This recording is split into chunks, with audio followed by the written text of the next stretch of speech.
台南市娱乐事业商业权益促进会由理事长詹正义、副理事长林祖文、肖志光带领会员干部大约100人左右，做伙到台南市会顶前，希望政府会当补助娱乐事业业者，互因会当生存落去。大家的生活，伊若比如讲，像比如讲去年呢，疫情这严重，政府来甲阮禁起来，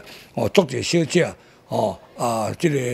来这个轻松的真侪，所以今年伊政府无动，伊拄共存，所以这是一种政策。但是呢，你这个政府，你这个要用这个补助呢，像头我这个记者会有讲过，你这个你要补助，你要有一个公平性，平时拢这个纳税的公司，缴税的人民是安怎独伊个来补助迄几位？阮这这个娱乐事业嘛是一个服务业，是安那阮这个服务业独无来补助安尼。业绩减少8成，一个月阁要开200多万的人事费用，而且补助袂着，互詹正义压力非常的大。但想到员工需要薪水食饭，以后才会当硬撑，就是希望因的声声会当被听到。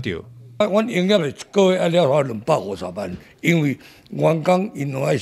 生存，阮拢爱付薪水，所以阮税金少缴，租金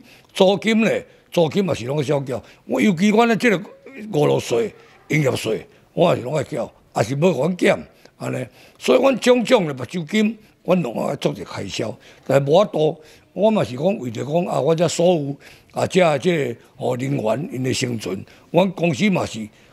嘛是一定爱经营。减偌济成？减差不多8成。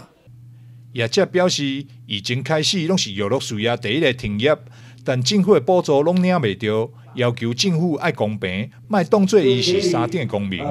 台南新闻张硕伟采访报道。